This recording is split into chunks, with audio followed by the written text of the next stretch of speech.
Paulo, a cidade que cresce mais rapidamente no mundo.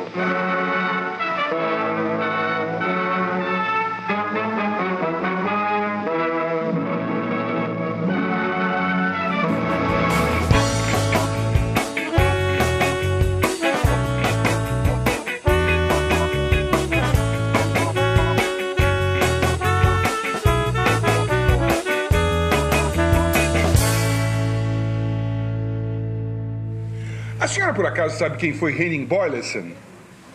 Não sei, não. O senhor sabe, por acaso, quem foi Henning Boyleson? Não. Nunca ouviu falar? Não. Botaram o nome nessa rua, mas eu não sei porquê. Parece que engenheiro, né? Alguma coisa assim, mas eles, quando puseram esse nome, assim, eles não espalharam folheto, falaram que era... Não conhecemos. Eu sei que o nome é alemão, agora quem foi eu não sei. Eu sei que ele é alemão. Não conheço. Não conhece? Nunca ouviu falar? Nunca ouvi falar. Muito obrigado.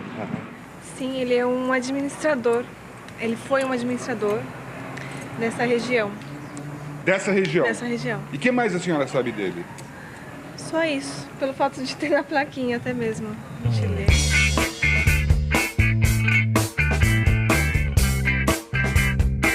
Decreto número 10.437, de 3 de abril de 1973. Item 2.0. Rua Henning Boyleson. A rua conhecida atualmente por Rua C. Da placa deverão constar os seguintes dizeres: Administrador de Empresas, 1916-1971. From American Council, São Paulo, to Secretary of State, Washington, D.C. Confidential. Henning Boyleson, who was machine-gunned to death this morning on street near his residence, was well known to consulate. He was a naturalized Brazilian of Danish origin, a principal official of Ultra Group, president of Ultra Gas, headed by Perry Eagle. Understood he worked closely with latter in Sao Paulo, an activity leading to 1964 revolution. He had very close relations with local military commanders and told Undersigned several times, at first over 2 years ago, that he was collaborating with the military in anti-terrorist campaign, especially in Operação Bandeirantes. Ambassador, who wrote that? I did.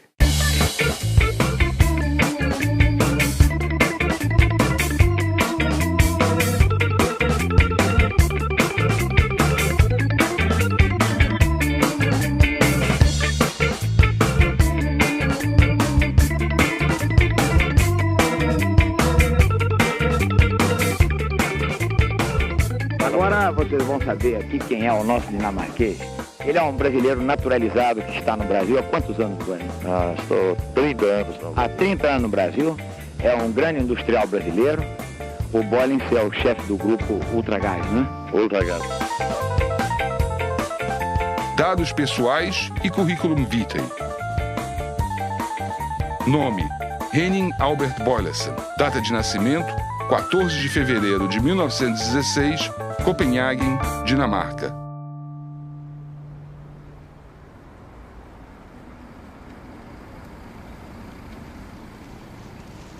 Here I have a census telling us something about Henning Boyleson's family. I can see that his father, Albert Johan Boylesen, was born in 1884 and that he was employed in building construction as an ordinary painter. They were living at CT Barfodsvej at Frederiksberg.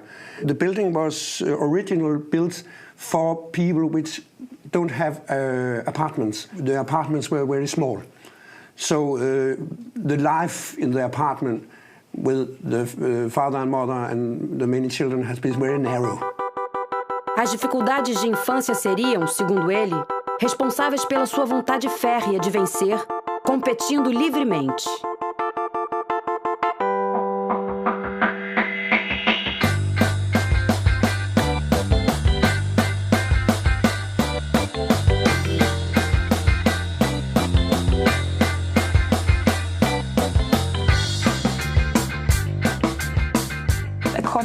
pictures, or according to the school, he was a bit superficial.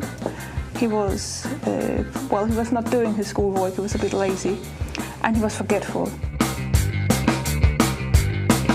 Enquanto lutou boxe, cuidava da saúde como se fosse um profissional.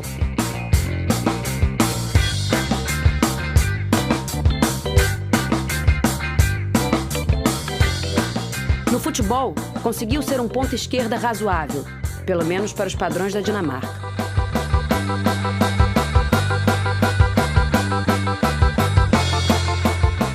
Foi quase sempre o primeiro aluno da classe. Well, most of his grades are below average, including his grades in English, German, math. Some of his grades are above average. First of all, if you can look at it here, in sports, in woodwork. But the main part of them are below average.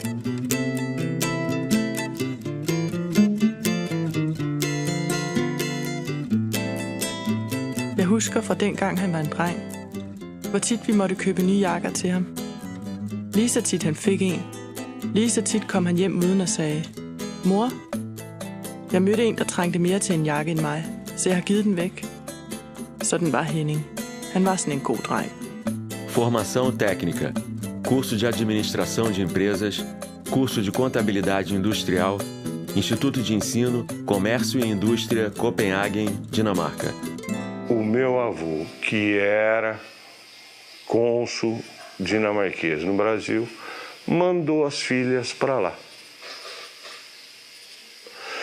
As duas filhas mais velhas.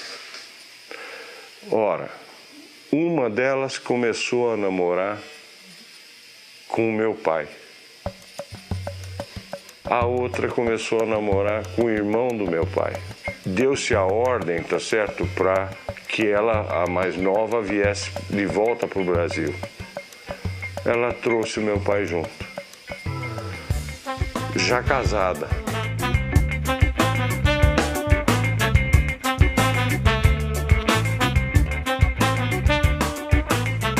O navio chegou ao Rio trazendo o rapaz de 22 anos com 500 mil réis em cada bolso.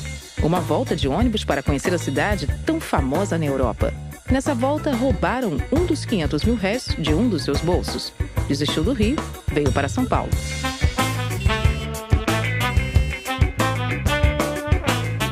Documentos, por favor. Você, o que tem nessa bolsa aí atrás?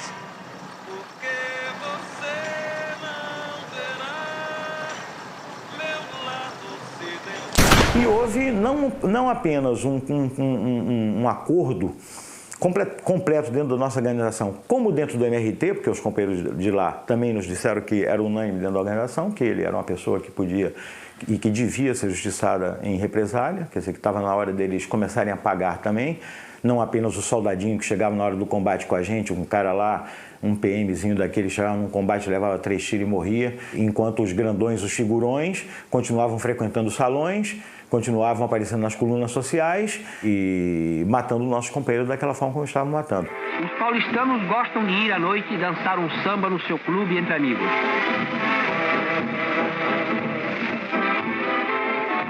Ele gostava do Brasil miscigenado, ele gostava um pouco dessa desordem brasileira, isso era da alma dele, ele gostava disso. Portanto, é o primeiro paradoxo do Boylussen. Ele não foi dinamarquês propriamente. Então, ele se adaptou muito bem ao espírito brasileiro.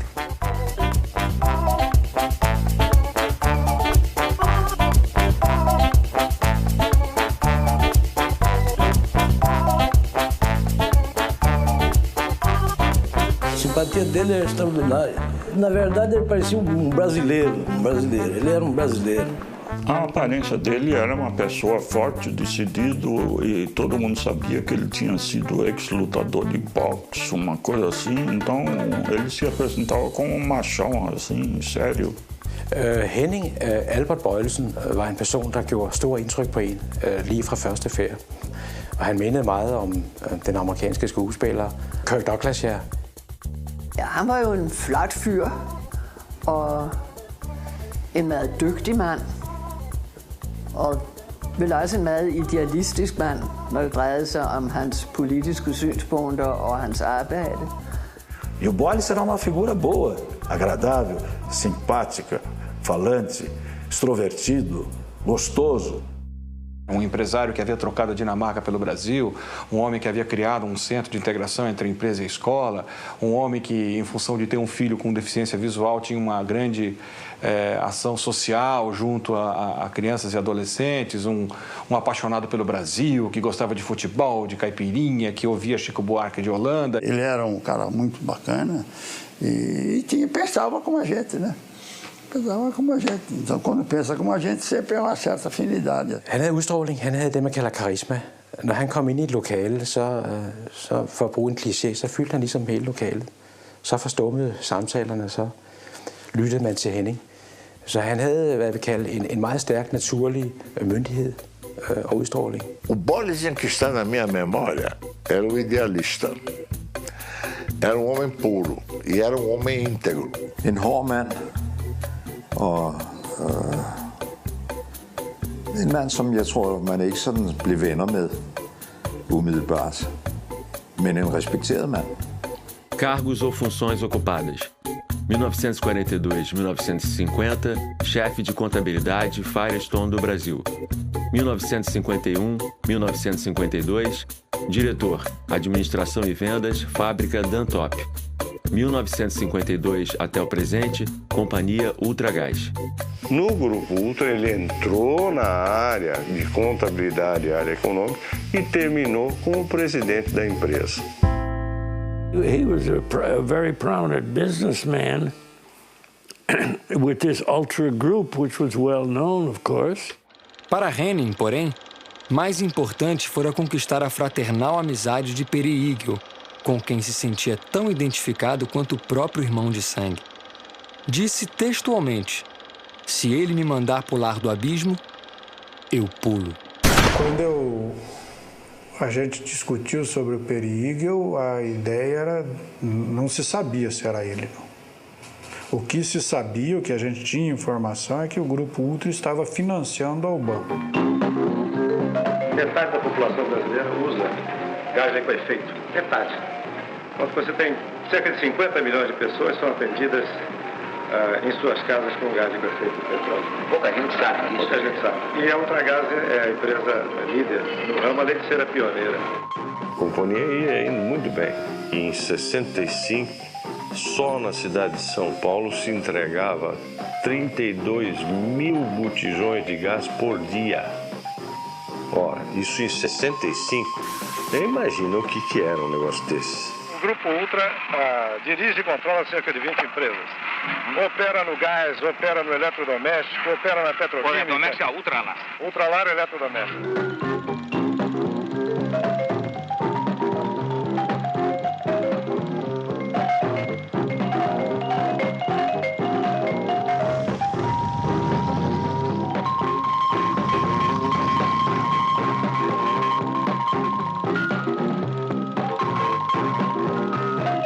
Vocês vêm aí com aquele que é o presidente da Ultragaz, o meu amigo Boles.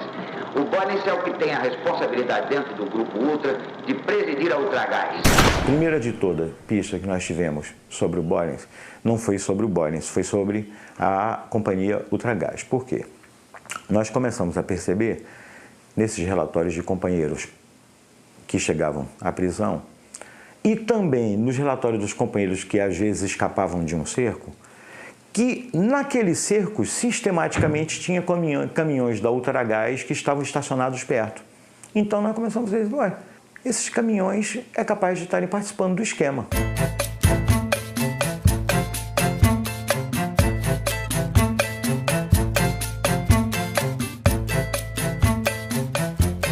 Ele fazia propaganda da miscigenação e até não só fazia propaganda, como inclusive ele ostentava, eu várias vezes vi, ele, por exemplo, gostava de mulatas, mas não era uma coisa escondida, era uma coisa efetivamente quase que oficial. Jamen, jeg hørte en masse forskellige ting, og jeg oplevede det også jo, altså det hed sig, at Henning havde 2 husstande.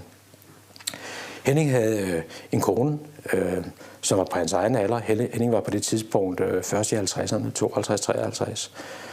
Og med hende havde han også et par børn. Men Henning havde så ligesom forladt den husstand og havde etableret sig i en ny husstand med en yngre kone. Jeg husker ikke, om han havde børn med hende.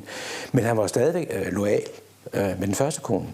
Besøgte hende af og til og opretholdt hende økonomisk og så videre. Ele teve esse segundo Porto. Eu gosto de falar Porto porque não tira a graça e, ao mesmo tempo, não tira a oficialidade do primeiro Porto, que ele nunca se separou. Mas ele conheceu uma mulher que teve mais filho dele. O futebol é o jogo predileto dos paulistas. Um estádio magnífico, como este de Pacaembu, pode comportar 80.000 torcedores entusiastas nos grandes dias de campeonato. O Palmeiras começar a perder o jogo, ele já descia aquela porra lá e chegava essa divisória, tem aquelas grades de ferro assim, pulava por cima daquela bosta lá e já descia para dentro da geral. Você chegava e brigava com todo mundo? Ah, meu amigo, você podia, não demorava muito, já tinha aquele rolo formado. E se o Palmeiras continuasse perdendo, você já podia ir embora para Barra Funda que você ia encontrar ele lá. Você sabe o que eu digo da Barra Funda, a delegacia de Barra Funda. Porque ele ia preso. Em briga no estádio, lá no Pacaembu.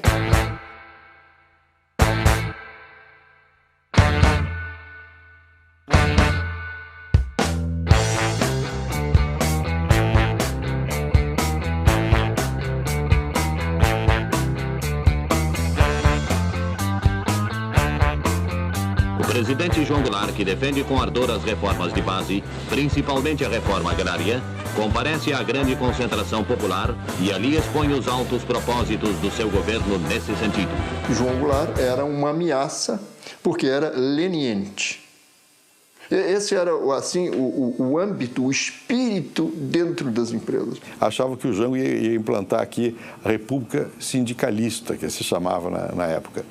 O Jango não tinha condição de implantar república sindicalista nenhuma, ele mal se aguentava lá, né? Mas a percepção era essa, eles achavam que havia um risco iminente do Brasil ir para o comunismo. Como estava o mundo? Eu costumo dizer disso, ele estava em dois hemisférios ideológicos. Você tinha que escolher um dos dois, não tinha meio termo, não. Ou você era de um ou era do outro. Né?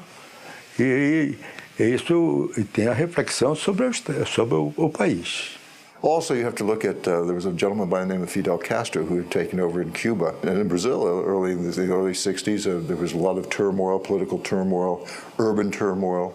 And there's a lot of concern that type of turmoil might spread and become a very infectious type of thing. Formou grupo de empresários para poder, então, estruturar uma reação à implantação da República Socialista do seu Jango Goulart.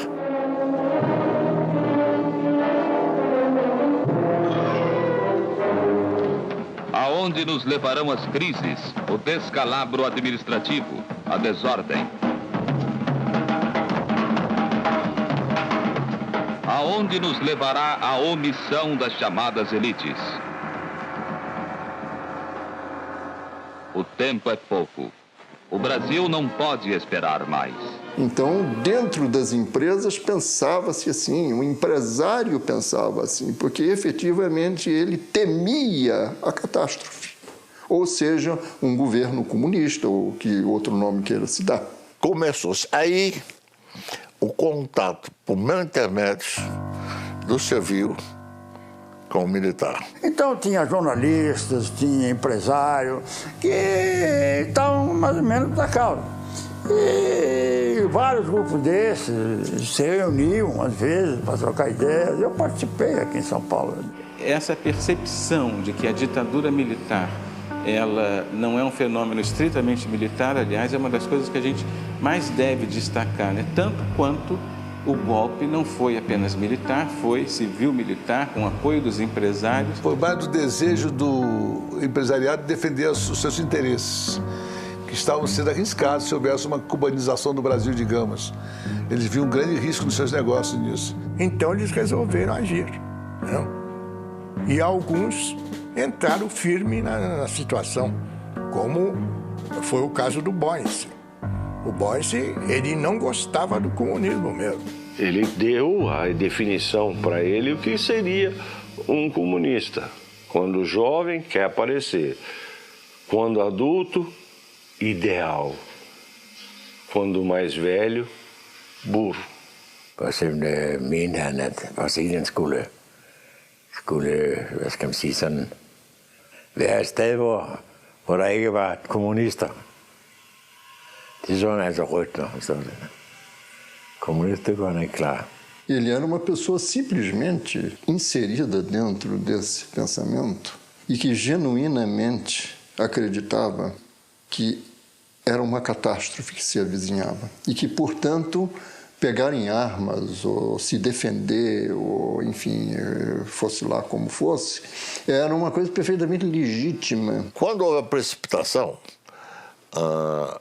não houve tempo de sair do meu escritório. Então, todos se reuniram no meu escritório, inclusive Boyleson.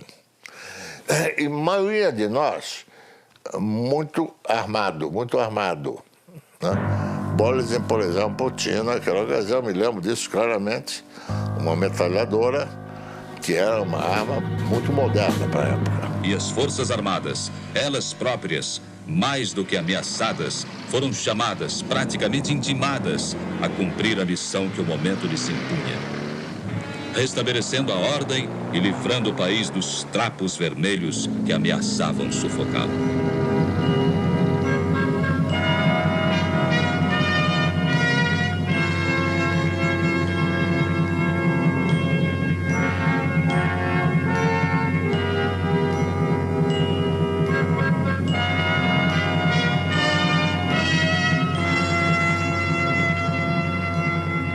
A Ultragás está ligada à Petrobras não é apenas pelos gasodutos.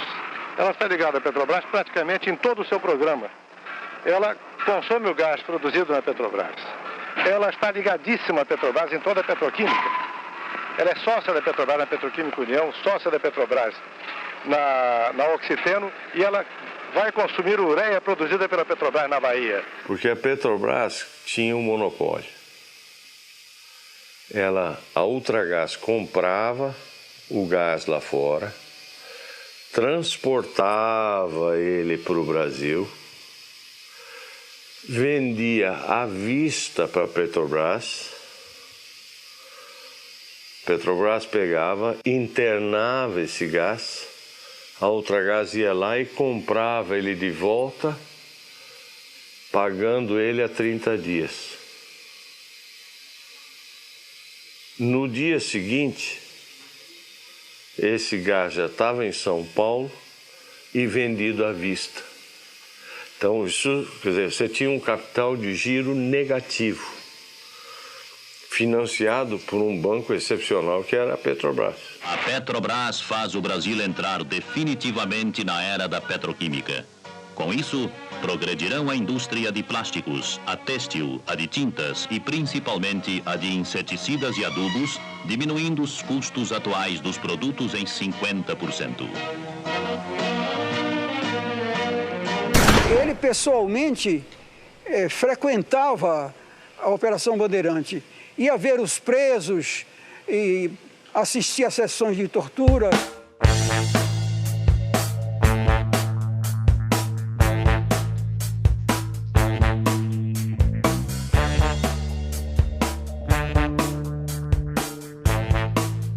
Mas a carreira dele no Grupo Ultra foi meteórica até chegar à presidência do grupo, e ele colocou isso muito a serviço de coisas boas, né? E foi diretor da Fiesp, foi diretor da Associação Comercial. Uma pessoa alegre, uma pessoa com muita vontade de fazer coisas boas para a empresa, para os funcionários. Olha, quando você fazia uma campanha ou qualquer coisa que se valha, que ele se engajava, ele conseguia associação de empresários e de coisas que era de se tirar o chapéu. O próprio Centro de Integração Empresa-Escola. O Boris criou aquele CIEE, que até hoje ainda existe. O título de O Homem de Relações Públicas de 1964 foi conferido ontem à noite ao senhor Henning Albert Boyleson. Henning Boyleson said, but I didn't want to do that. I didn't want them to appoint me as this economist of the year. And I said, well, why? So he said, you always have to stand behind. You should never be in front. Be behind. That's the way to do it. I alt, hvad der blev sagt om ham. Manden havde gjort lynkarriere. Han kom for ingenting i Danmark. Havde en baggrund som bogholder. Og steg jo meget hurtigt til tops og blev nok den mest magtfulde og indflydelsesrige danske erhvervsmand i Brasilien. Kære Adam, det glæder mig meget at kunne meddele dig, at kongen den 17. af denne måned har udnævnt Henning Bøjlesen til ridder af Dannebrogsordenen. Han fik jo så også en udmærkelse af Frederik 9. For det, han havde gjort som forretningsmand,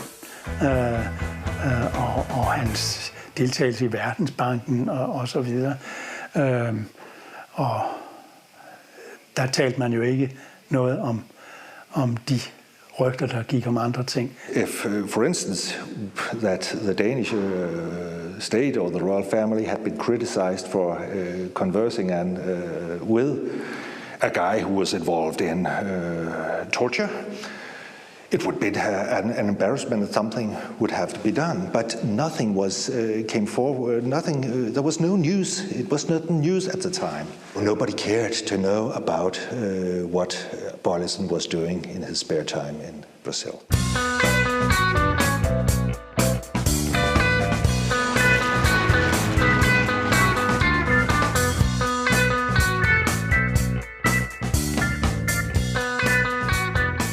Desde 64, foi se configurando grupo mais radical que julgava que a missão da chamada revolução era fazer uma grande operação limpeza no Brasil, ou seja, eliminar comunistas, subversivos, etc.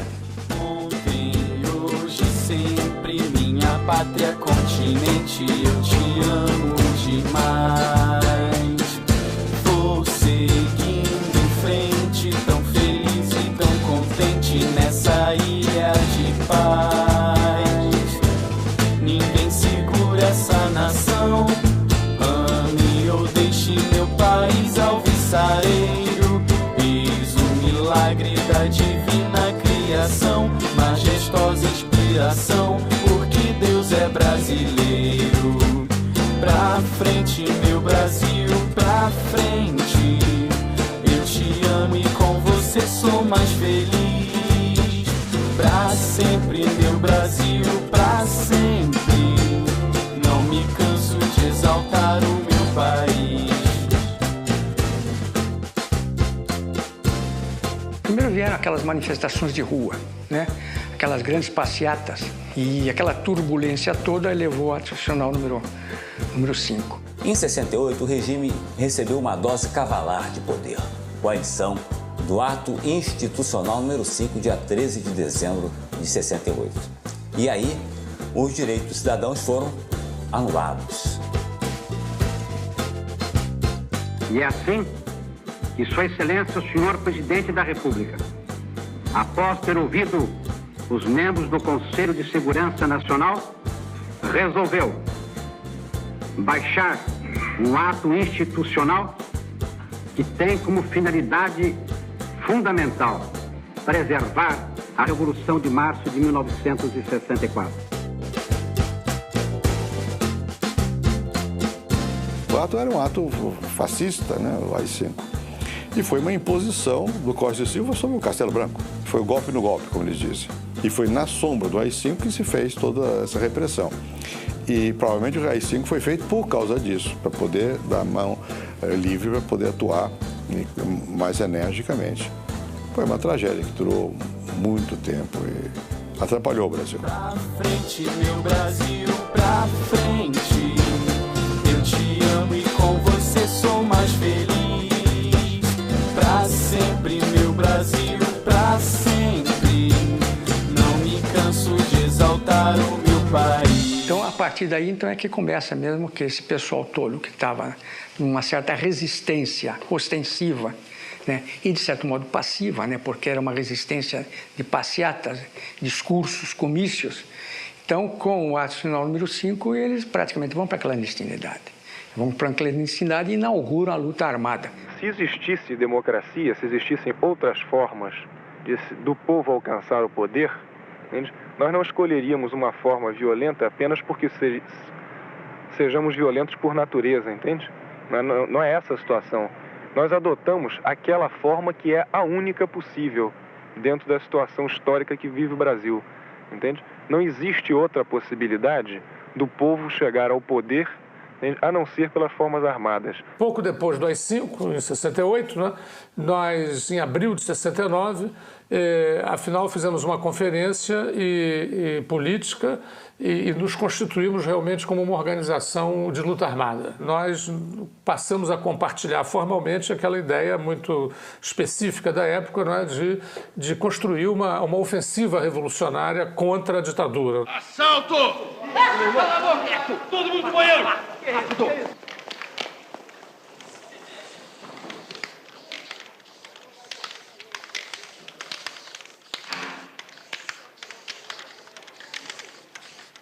O aumento do número de assaltos a bancos e as atividades da assim chamada guerrilha urbana, a estrutura da segurança pública estadual não dava conta de combater. O presidente da República, Marechal Costa e Silva, acompanhado de autoridades civis e militares, chega a Rosário, no Rio Grande do Sul, a fim de assistir naquele estado às grandes manobras militares realizadas pelo Terceiro Exército.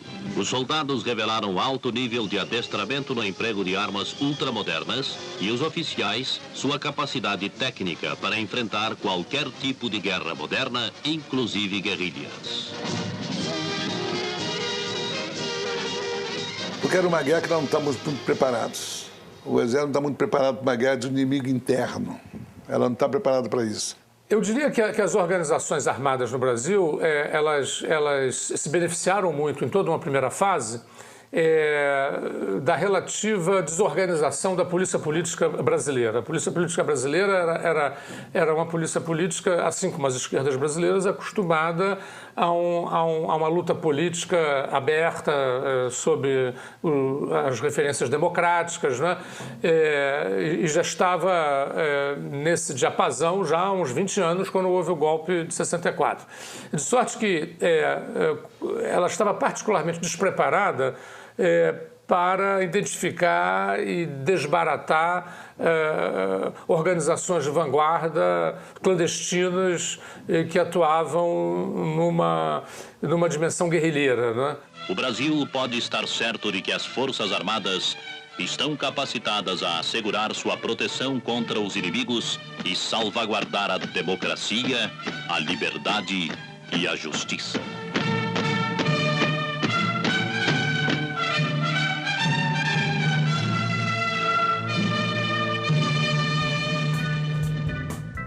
Por causa do assassinato do Chandler, os americanos acharam conveniente, dali para frente, fazer um outro tipo de enquadramento para a situação no Brasil, né?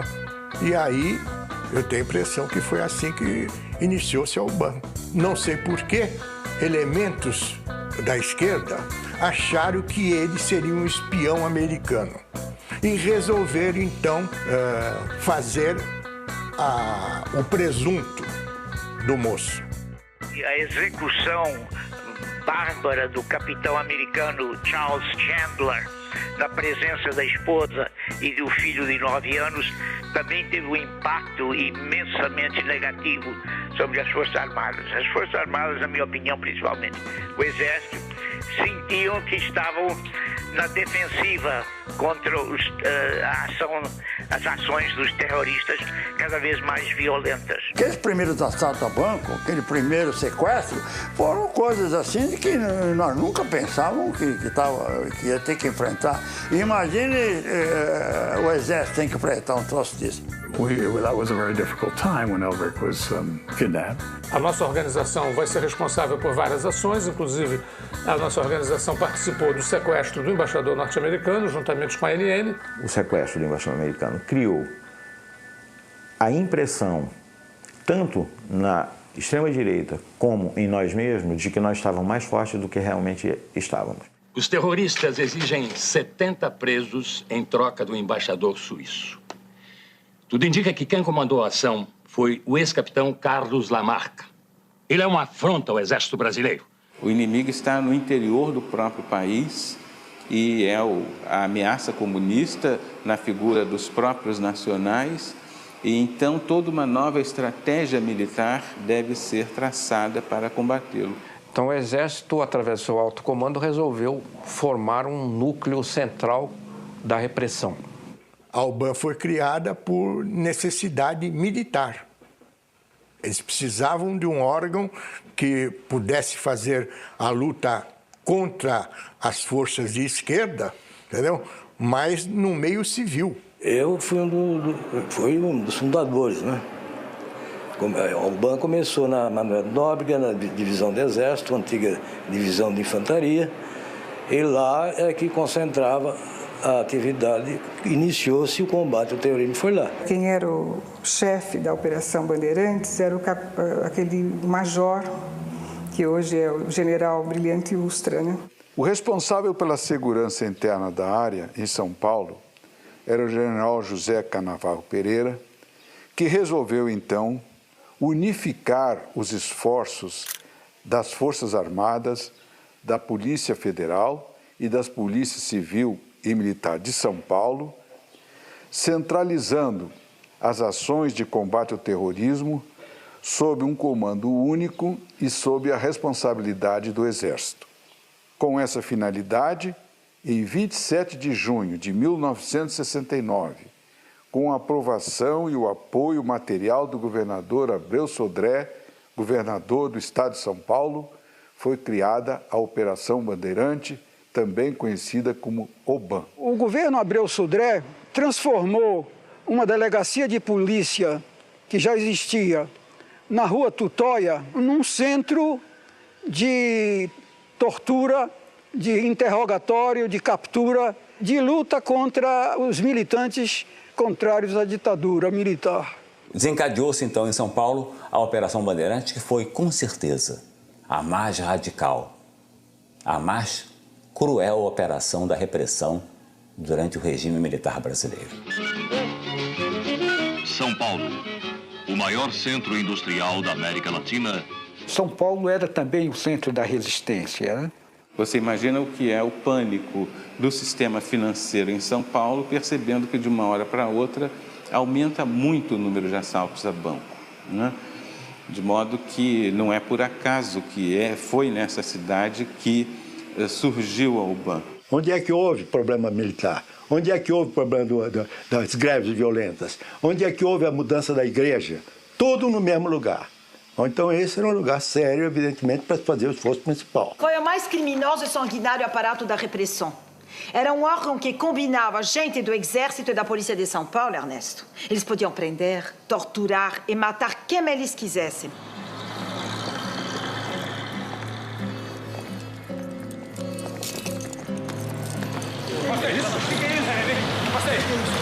Isso você vai ver daqui a pouco, cara. Entra logo aí. Peraí. Aumentando, porra. Pega sua coisa. Sai. Sai. O Exército entendia que precisava descobrir a origem dos atentados, a origem dos roubos a banco, a estrutura da organização militante armada e entendeu que os melhores policiais disponíveis seriam aqueles da Delegacia de Roubos. Então houve uma seleção de policiais civis e alguns policiais militares para compor a Operação Bandeirante. Havia, né, na Polícia Civil um grupo de policiais chefiados pelo delegado Fleury que estava eliminando marginais ou não marginais. O único que entrava nesse pedaço, entrou para fazer a parte da UBAN, do DOP, de tudo, foi o colega Sérgio Paranhos Fleury. At han omgav sig med nogle af de militære og politifolk, som man absolut ved var involveret både i dødseskadroner og i tortur. Blandt andet jo den frygtede Sergio Fleury, som han kendte særdeles godt. Não é pelo fato dele eventualmente, tá certo, ter uma amizade com o Fleury que iria dizer que ele estava participando do que o Fleury fazia.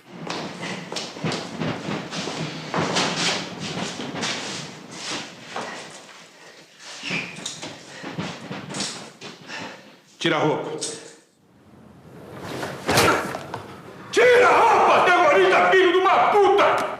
Já nessa ocasião, o delegado Fleury tinha um pé claro, né, na área da repressão política. A ideologia do esquadrão era a eliminação sumária de marginais, que ele transplantou isto para a Operação Bandeirante. Terrorista de merda! Para, porra! Tô perdendo a paciência, hein? Ele era um monstro, né? E ele drogado sempre, ele era uma pessoa assim de uma... Você sentia, né, uma coisa ruim mesmo dele, tinha prazer, né? Traidor da igreja. Traidor do Brasil. Habilidosamente, os militares cultivaram o que eu chamaria de um certo pânico na classe empresarial. Os empresários também entraram nesse esquema de pânico e saíram da legalidade, porque, na verdade, a UBAN era uma organização mais ou menos clandestina. Se esse pessoal, ou seja, a esquerda armada, conseguir êxito no que está pretendendo, vocês, empresários, estão perdidos. Vocês estão fritos. Então, a obrigação de acabar com eles é nossa, militares, e é de vocês, empresários, também. Nós precisamos da ajuda de vocês. Nós temos a capacidade profissional de força militar, força terrestre. Agora, recursos não temos. A chefia do Exército, principalmente, segundo o Exército, chegou à conclusão que chegou o momento de apelar para o setor privado, principalmente o setor privado estrangeiro, para fazer esse setor ver que também teria eventualmente poderia ter um impacto sobre esse setor se as forças terroristas vencessem. I think it was a very small, very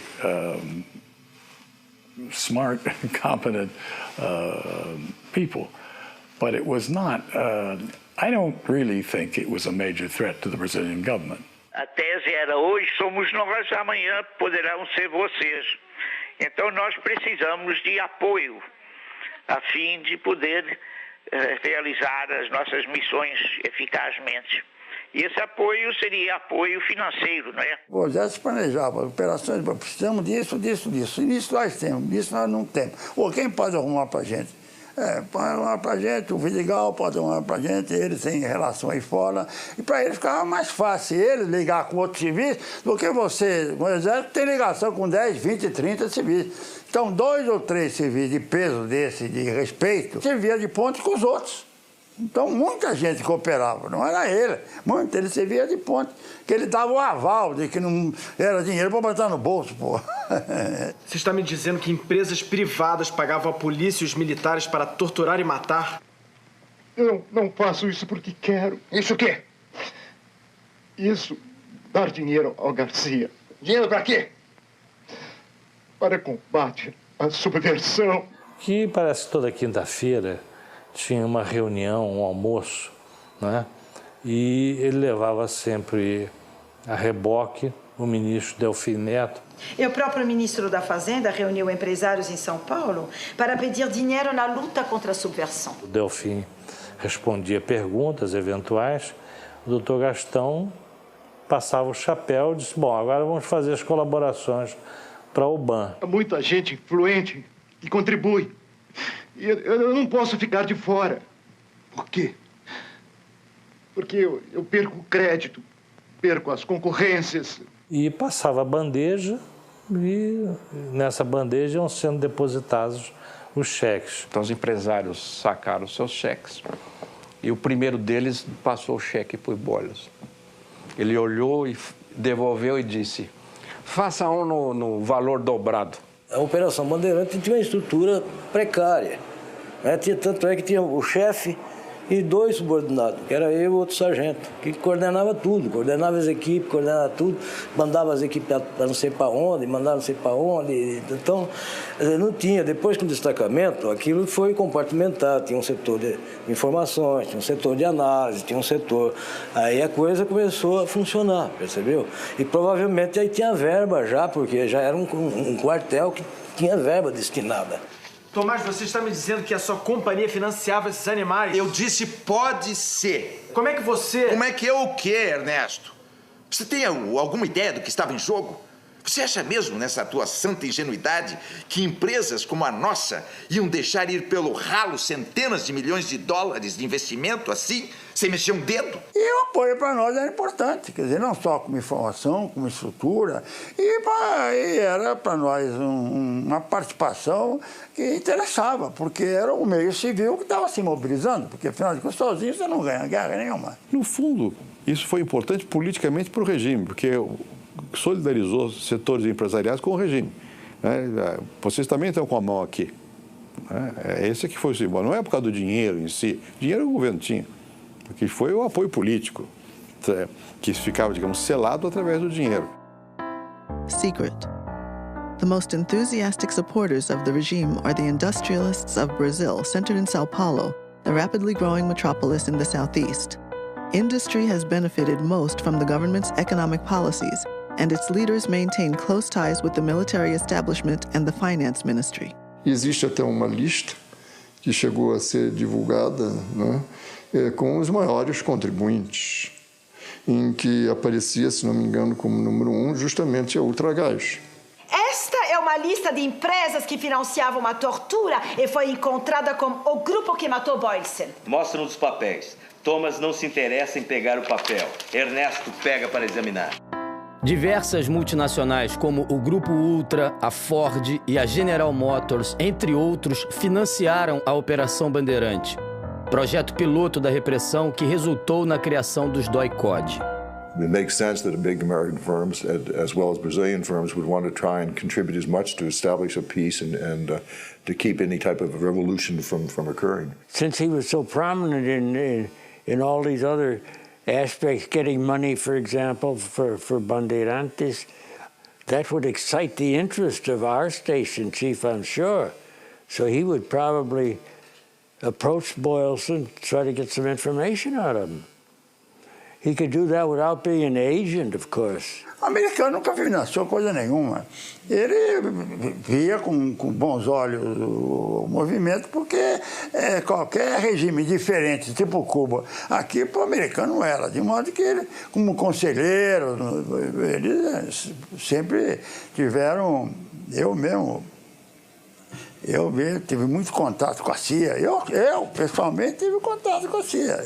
Eu era elemento grato da CIA. National Security Agency. Dear Mr. Litevsky, this responds to your Freedom of Information Act request for any material on Henning Albert Boyleson, funding of Operação Bandeirantes, OBAN, U.S. government relations with Operação Bandeirantes, and DOI-CODE. These documents remain classified top secret and secret. The documents are classified because their disclosure could reasonably be expected to cause exceptionally grave damage to the national security. E quem quis colaborar, colaborou. O Boyle, por exemplo, sempre foi um dos primeiros que se prestou.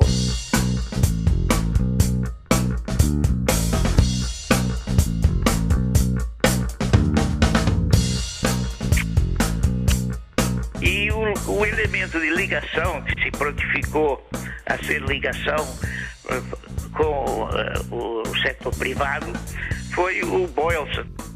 Nos 3 anos e 4 meses que comandei o DOI, não recebi qualquer doação de Boylston ou de outros empresários. Não quer dizer que todo empresariado se envolveu, mas alguma parte dele, obviamente, esteve envolvido, ou direta ou indiretamente. No caso do Boylston, foi um envolvimento direto. O Boylston começou a adotar o método da máfia, de cobrança de contribuição financeira junto aos empresários, para reforçar o orçamento da repressão. Mas não contou com o apoio de 2 empresários de São Paulo. Pelo menos 2 se recusaram.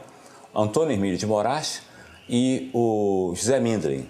E ele me disse, olha, eu estou representando a OBAN, que se está organizando para ajudar a salvar a sociedade dos perigos da agitação de esquerda, né? E então eu queria saber se o senhor estaria disposto a colaborar com recursos de que a UBAN necessita para se equipar tecnicamente. Então já juntamos duas informações. A Ultragás está colaborando botando caminhões para cercar nossos companheiros. 2, a Ultragás está participando da caixinha. Então, aos poucos, está se formando um padrão. Que organização é essa? Do governo? Não, são grupos. Que grupos? Pessoas, voluntários, entende? Daquela turma da Fiesp, você pode quase todas incluí-las ali entre os colaboradores. Na indústria automobilística também, né?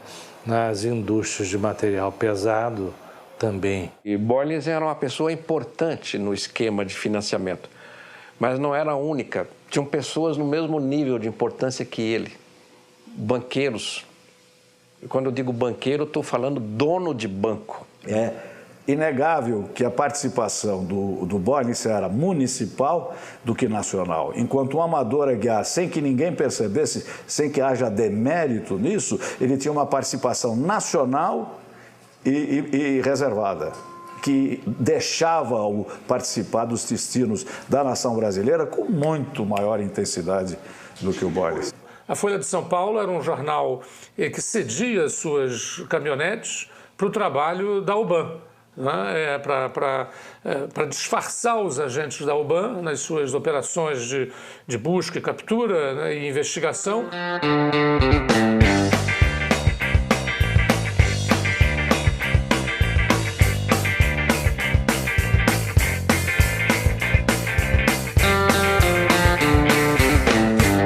Do presidente Médici acendeu novas e ardentes esperanças no espírito do povo brasileiro, sobretudo quando afirmou: homem da lei, sinto que a plenitude do regime democrático é uma aspiração nacional. Nós podemos dizer, em termos de democracia do Brasil, que só existe uma democracia no Brasil, que é a democracia da tortura. Tortura-se todos, torturam-se desde os mais pobres aos mais ricos, desde as crianças até as pessoas velhas. A única democracia que existe no Brasil é esta. Não é bem uma democracia, é mais o igualitarismo. É o igualitarismo da tortura.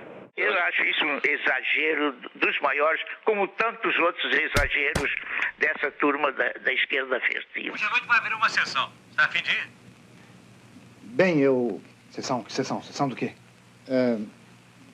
Tem de vez em quando. Alguns de nós, às vezes, participam. Participa do quê, porra? De interrogatórios. Hoje vai ter um.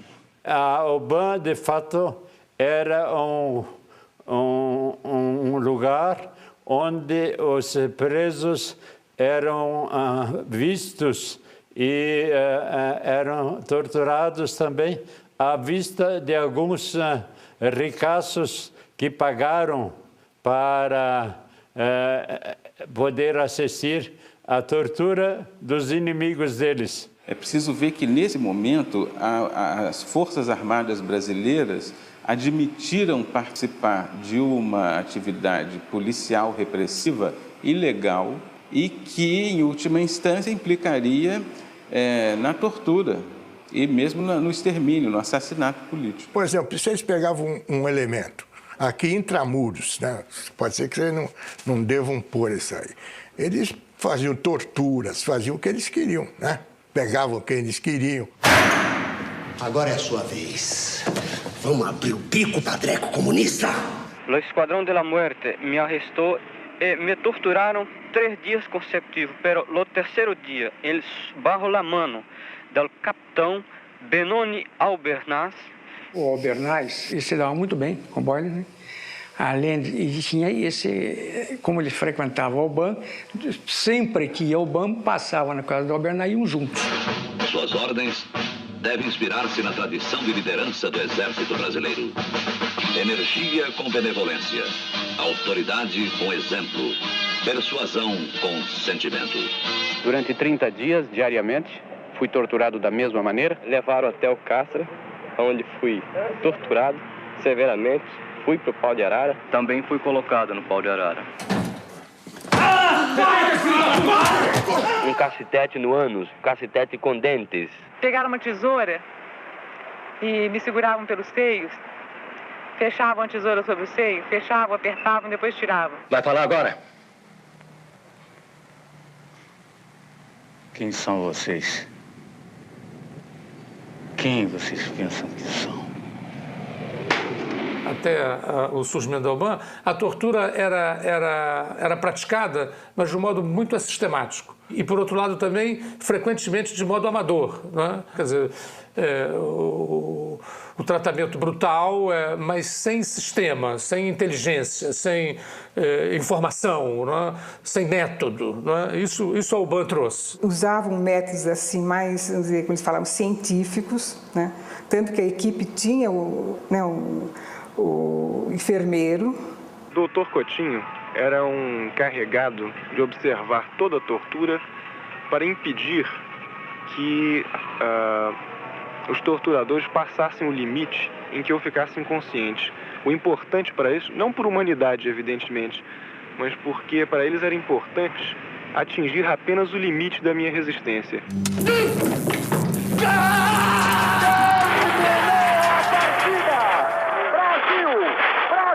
Brasil, tricampeão mundial de futebol. O Brasil não é mais o país somente do samba, do futebol, de Pelé, mas é também um grande campeão da tortura. Final de 69 ao início de 70, quando a gente, nessa coordenação, nessa direção nacional da ELN, recebe uma informação dos presos da UBAN de que tinha um estrangeiro, dava-se uma descrição de uma pessoa e que estava participando das torturas e que provavelmente seria do grupo Ultra. Henning havde flere profiler, vil jeg sige. Han var et sammensat menneske, bestået af flere personligheder, vil jeg sige. Han kunne være meget, meget venlig, sådan som jeg oplevede ham. Men jeg kunne også fornemme, at Henning kunne blive extremamente agressivo. Alguma coisa na formação do Henning Boyles como pessoa fez com que ele tivesse um lado escuro, extremamente cruel e sádico, e que ele, com todas as coisas, digamos, boas que aconteceram aparentemente com ele ao se tornar uma pessoa tão integrada ao Brasil, esse lado escuro ele não conseguiu suprimir, ou não tentou suprimir. Era forte demais, talvez, para que ele controlasse. In the back of the record, there's a small note of an incident in the schoolyard. Apparently there has been a conflict or trouble in the schoolyard where he has not been involved, but the thing is that some children have been doing some troubles in the schoolyard. Teachers have come to them and told them to behave, put them up against the wall, which you did in those days. And Henning Albert Boyleson apparently had his fun that the other children were being punished by the teachers. Well, didn't actually take part of it, but stood a bit behind and watched it. And apparently it was serious enough that the teachers noted it. Ele é exemplo vivo do quanto a criatura humana não se encaixa em nenhum parâmetro, para o bem ou para o mal. Os mistérios da natureza humana são complexos, mas é raro você ver um personagem onde os dois extremos convivem, dois extremos tão opostos, né? Porque todo mundo tem o seu lado mais escuro. Isso é da natureza humana, mas uma dualidade a esse ponto, para mim, até hoje, misteriosa. Ele era o próprio personagem ficcional porque ele concentrava em si toda a complexidade humana. Então, nenhum personagem de ficção é melhor do que um personagem que concentra tamanhos paradoxos, né? Brasil! Brasil! Brasil!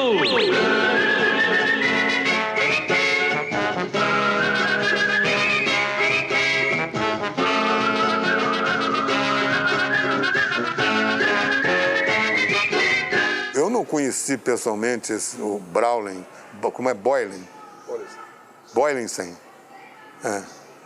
Mas tinha ouvido falar. Doutor Geraldo Brown, esse filho da puta tá metido nesse negócio, hein?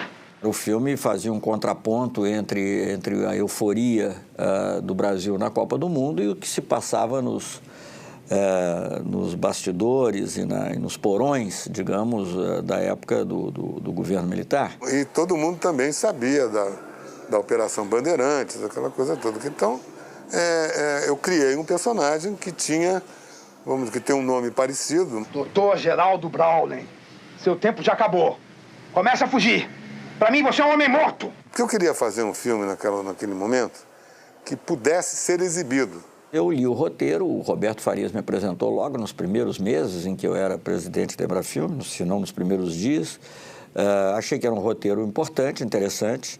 Eu sabia que podia dali resultar algum problema. O filme foi exibido no dia 26 de março e no dia 27 ele foi interditado pela censura.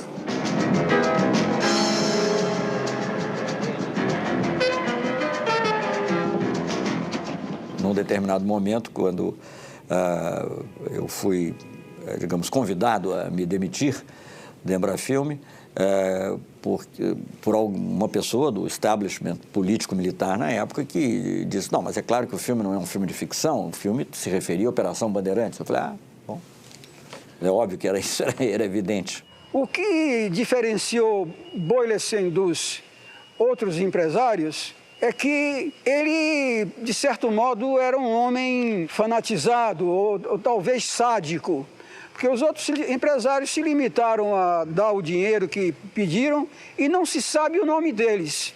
Aí começava-se a ouvir que a figura do Boylensen era uma figura controvertida, que ele tinha um papel que extrapolava o simples contato financeiro que os empresários, a ligação que existia entre os empresários ao BAN, que ele tinha, na verdade, o prazer sádico de assistir a sessões de tortura e, eventualmente, participar delas. Essas informações foram se avolumando.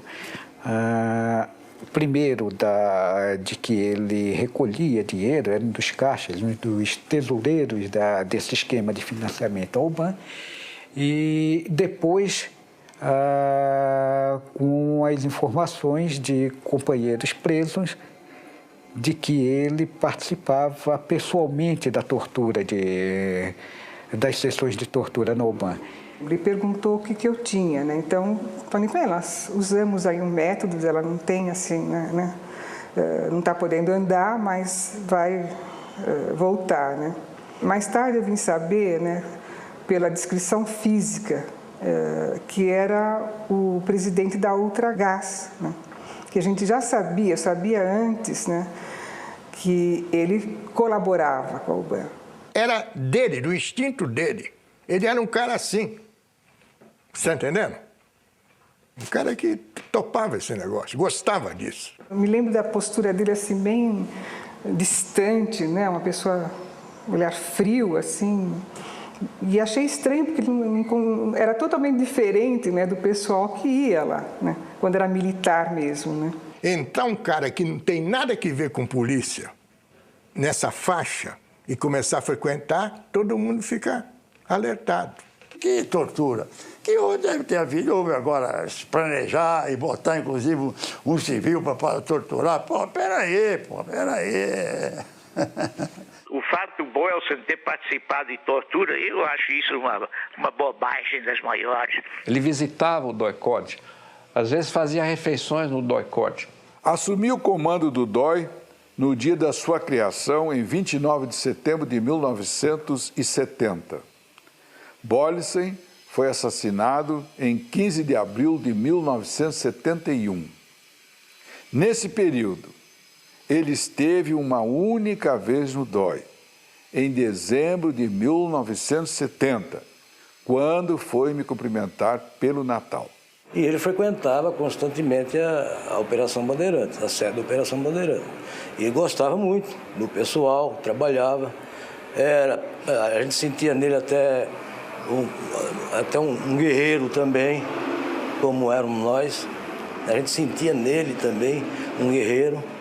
Cumprimentava todo mundo, soldado, cabo, com ele não tinha problema porque eu sou o presidente do Grupo Ultra e tal. Então era um cara excepcional. Fazer questão de presenciar a tortura, dizem até que criando ou trazendo para o Brasil instrumentos de tortura. As organizações terroristas criaram a farsa de que Boylissen foi justiçado por frequentar o DOI e assistir aos interrogatórios, por inventar uma máquina de dar choques elétricos chamada pianola, que ele mesmo testava nos presos.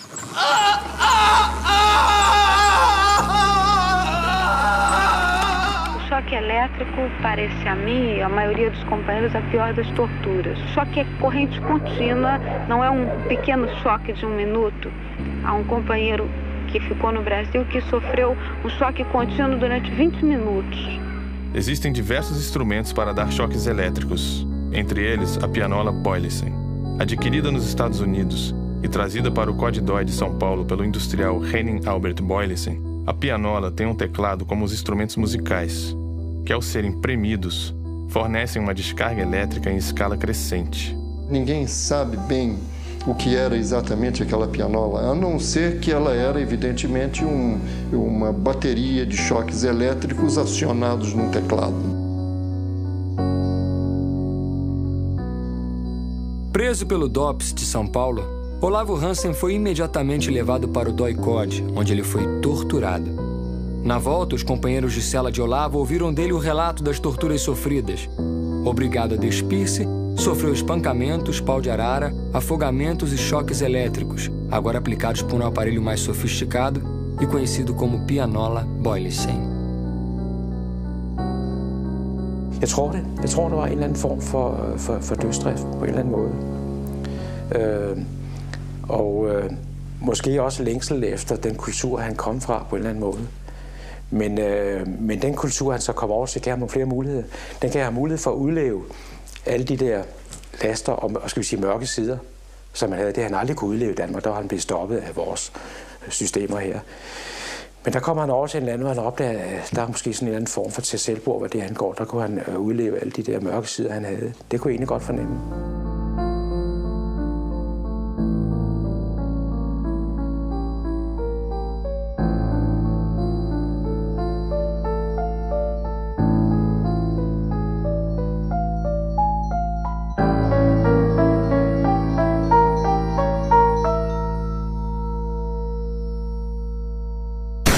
Se fecha.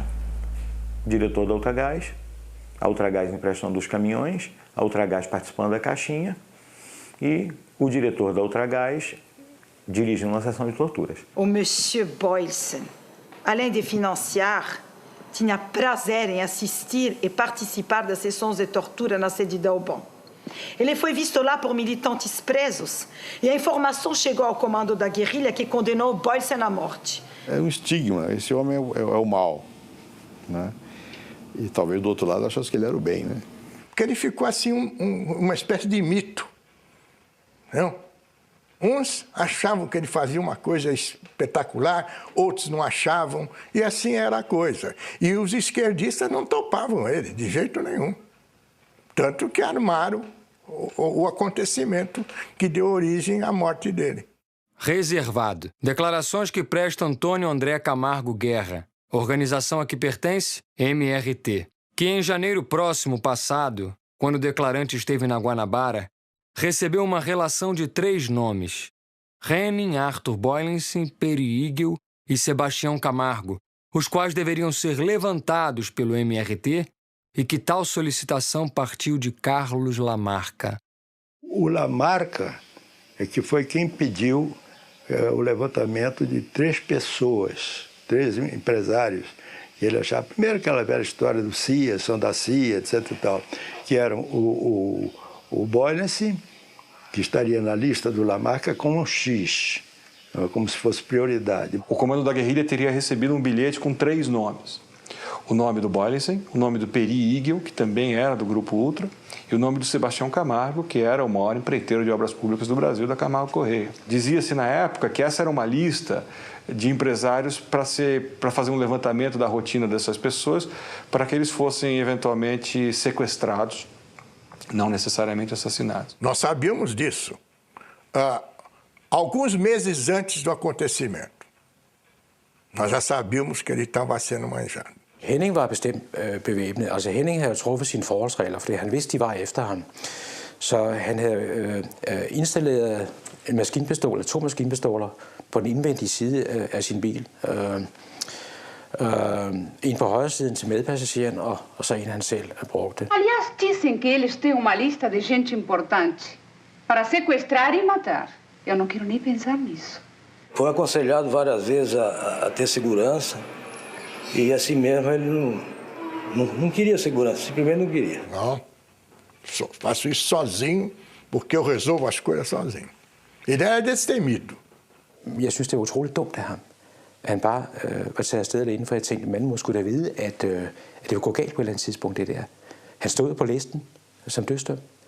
Så der får alle mulige tanker. Jeg begynder at analysere situationen og tænke, jamen, er det en eller anden form for dødsdrift, eller et eller andet, men nu skal vi altså have gjort en ende på det her, for de får ramt på mig på et eller andet tidspunkt. Eu mesmo só tive conhecimento da lista depois da morte dele. Aí surgiram uma lista. Hoje em dia, esse negócio de segurança é uma coisa muito séria. Eu morro de medo de sequestrarem o Geraldo. Dizem que tem uma lista. A reação do Boris foi, no meu entender, individual, espontânea. Foi a reação de um esportista que está enfrentando o seu adversário. O comunista, para ele, era o adversário. Então eu vou enfrentar para matá-lo ou para morrer. E ele matou e morreu. Dentro da nossa organização, eu propus que fosse transformada essa ação de sequestro em ação de justiçamento e nós, então, sumariamente, condenamos o Boylissen à morte. O plano de assassiná-lo, na verdade, era para ter sido realizado na véspera, no dia 14 de abril. É uma data inesquecível. 14 de abril de 1971. Bom, ele morreu a 15 de abril, na manhã de 15 de abril. 14 de abril. Eu saí de lá às 20 e pouco da noite da palestra para a casa dele. Essa que está no retrato talvez seja a sua última fotografia. Essa que está ao meu lado aí deve ser a sua última fotografia. E na hora da despedida eu fui até a porta. Quer dizer, veja o risco que nós corremos, viu? Fomos até a porta. Um dia antes do acontecimento, nós alertamos novamente que estava para acontecer. E aí aconteceu. Foi encurralado numa esquina em seu próprio carro e assassinado à luz do dia.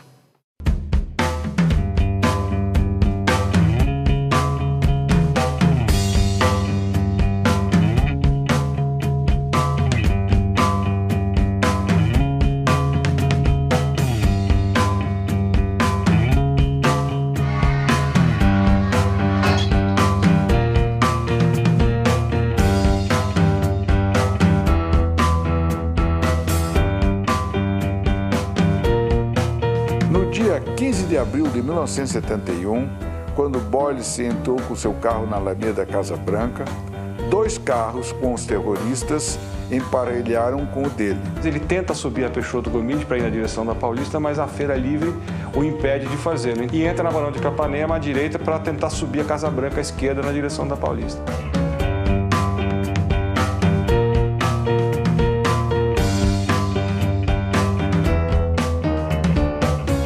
Quando ele chega na esquina da Alameda Casa Branca, ele para. Ainda dentro do carro, é disparado um tiro de fuzil nele para evitar que ele tentasse alguma saída com o carro. A ideia foi tirá-lo do carro.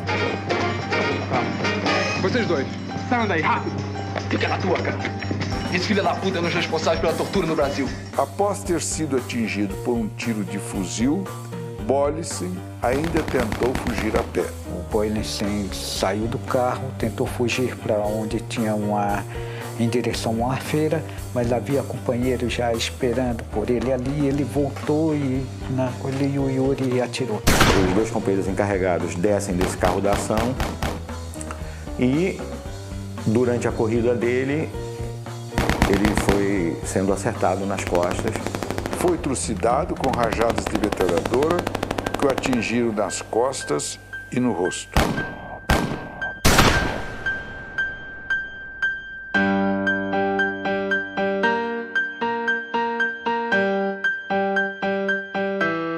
Alvejado 5 vezes nas costas e depois de morto e caído na sarjeta, levou 25 tiros na cabeça. Nesse instante, do outro carro que o seguia, desceu um indivíduo armado de metralhadora.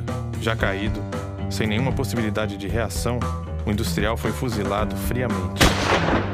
Ele caiu com a cara na sarjeta, né, ali entre o meio-fio e a rua. O companheiro Alfa, que era o dirigente da ação, que era encarregado da certeza, quer dizer, quando você faz um tipo de ação como essa, você encarrega alguém que chega e dispara o chamado tiro de misericórdia, ou seja, aquilo que tem certeza que o cara está morto mesmo, para não deixar uma ação pelo meio do caminho.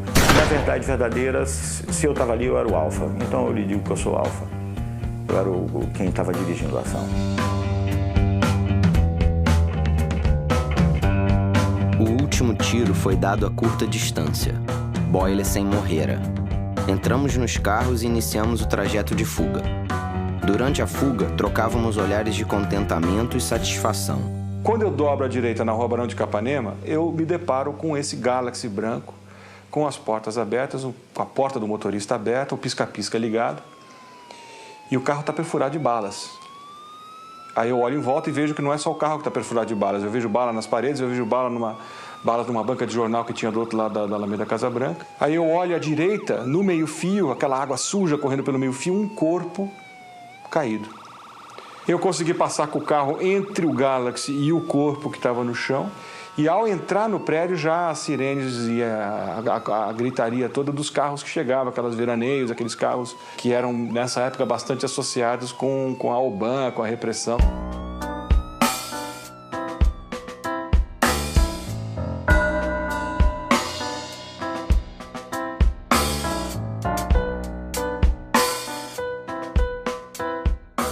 Vi os miolos da cabeça dele a meio fio. Não sabia o que era aquilo. De qualquer maneira, a minha experiência na área criminal me mostrou claramente que aquela execução foi feita com muito ódio. Confidential from British Consulate General São Paulo to British Embassy, Rio de Janeiro. The terrorist group responsible for this murder left leaflets accusing him of working for the CIA, which seems highly unlikely. A rua estava infestada de folhetos que tinham sido jogados sobre o corpo e pela rua. Sobre o corpo de Boylessen, mutilado com 19 tiros, jogaram panfletos dirigidos ao povo brasileiro, onde faziam a seguinte ameaça: como ele, existem muitos outros, e sabemos quem são.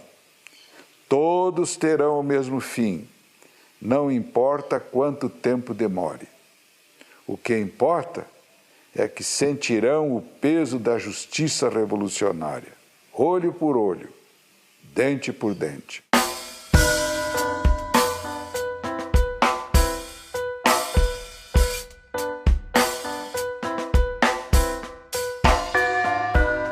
Henning Arthur Boylessen foi justiçado, não pode mais fiscalizar pessoalmente as torturas e assassinatos na OBAN.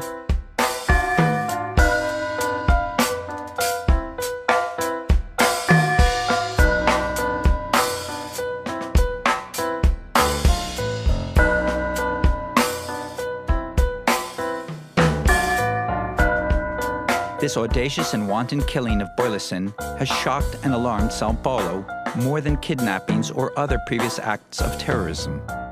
Attitude toward terrorists will doubtless harden, and many fear further escalation violence on both sides.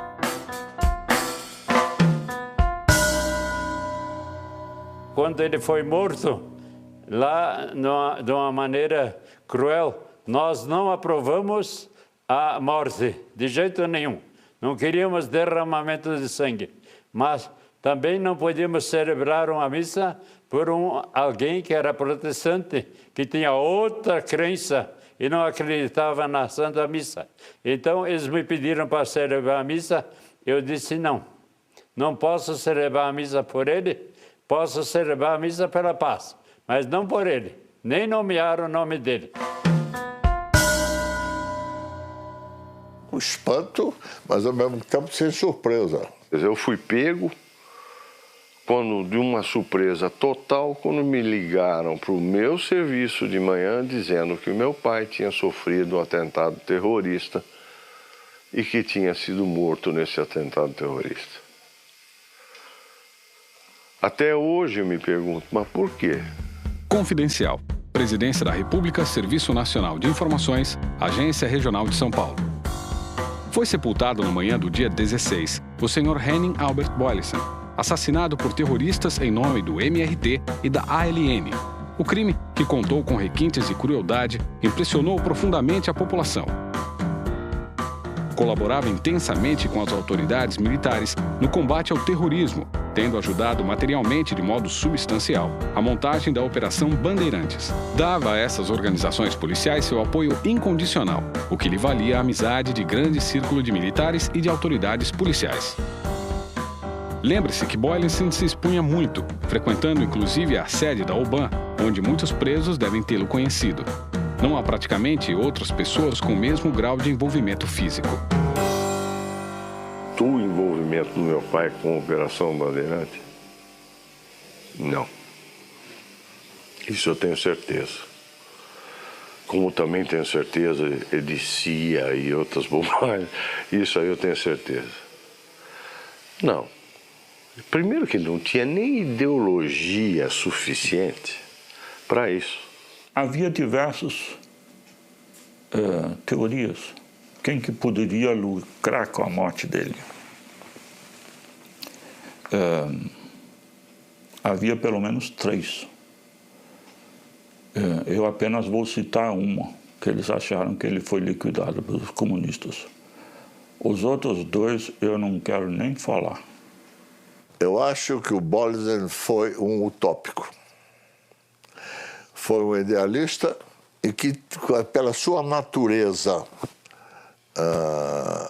humana altamente extrovertida, aberta, foi uma vítima de si mesmo. Quando veio essa notícia da morte do Boylissen, né, isso foi comemorado. Os meios políticos e empresariais condenaram veementemente o brutal assassinato. A Assembleia Legislativa suspendeu seus trabalhos em homenagem à memória de Boylissen. Seu cortejo fúnebre emocionou a cidade de São Paulo. Senado Federal, 15 de abril de 71. Homenagem de pesar pelo falecimento do industrial Henning Albert Boylissen, assassinado por terroristas na cidade de São Paulo. Ele não nasceu no Brasil, mas posso afirmar, não havia ninguém mais brasileiro.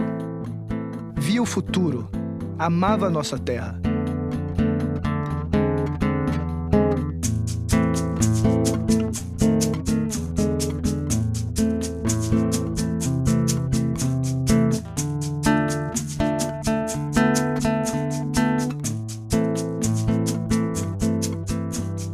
As pessoas ficaram felizes, sim, com a morte dele. Não dá para negar. Dito hoje, parece chocante que você fique feliz com a morte de alguém. Mas só quem viveu aquela época, só quem sabe o sofrimento que era ter os companheiros assassinados, o tipo de sofrimento que o Boylissen causava às pessoas, pode entender como e por que as pessoas se alegraram com a morte dele.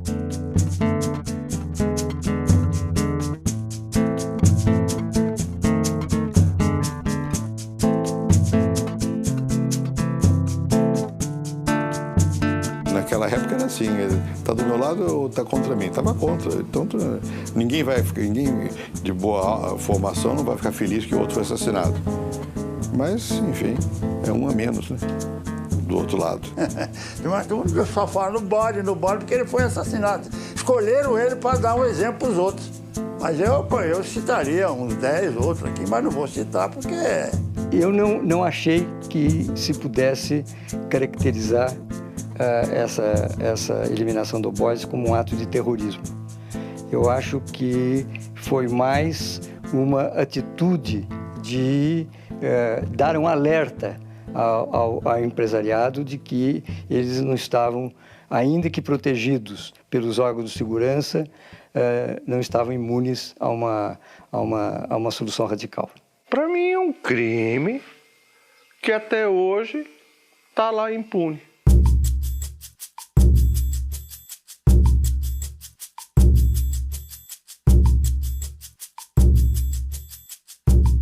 Joaquim de Alencar Seixas foi preso pelo DOI no dia seguinte à morte de Boyles. Morreu quando tentava fugir num ponto de polícia. Dimas Antônio Cassimiro foi morto 2 dias depois da morte de Boyles, em tiroteio com agentes do DOI que foram prendê-lo em seu aparelho. Antônio Sérgio de Matos morreu em tiroteio com agentes do DOI em 23 de setembro de 1971. Yuri Xavier Pereira morreu em combate com agentes do DOI em 14 de junho de 1972. Carlos Eugênio Sarmento Coelho da Paz é professor de música no Rio de Janeiro. Eu até hoje sofro e sofrerei sempre as mortes que vivi, as mortes que eu morri, a morte que eu não morri e as mortes que eu cometi. Gregório Mendonça, segundo informes, faleceu no Rio Grande do Sul recentemente. E Laerte Dornelles Méliga, até pouco tempo, era o subsecretário de Planejamento, Orçamento e Administração do Ministério das Cidades, na gestão do ministro Olívio Dutra. Gilberto Faria Lima e José Dan de Carvalho devem estar vivos, pois não constam da lista de mortos e nem da de desaparecidos.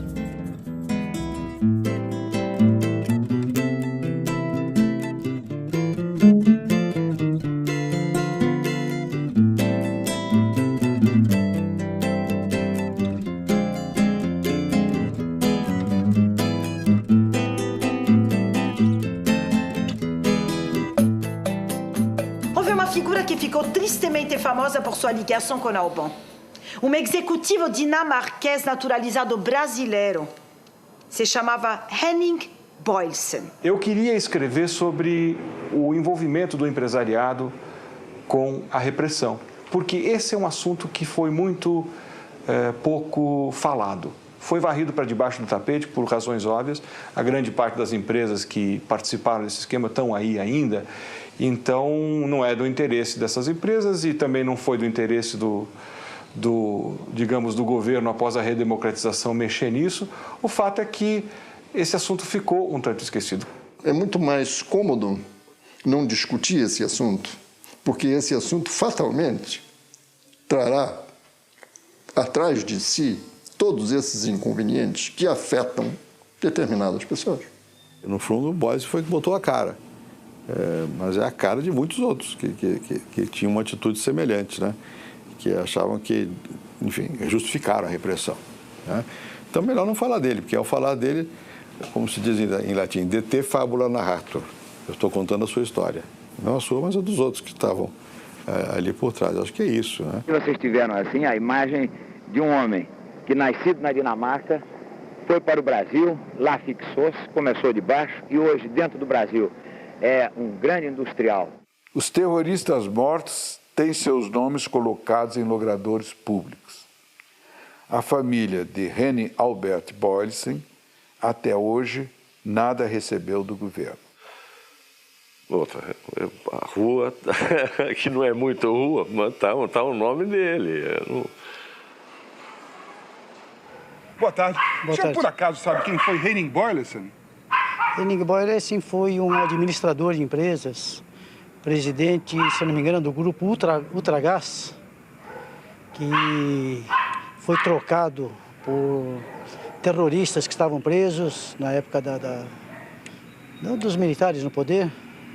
E, se eu não me falha a memória, ele inclusive foi até assassinado.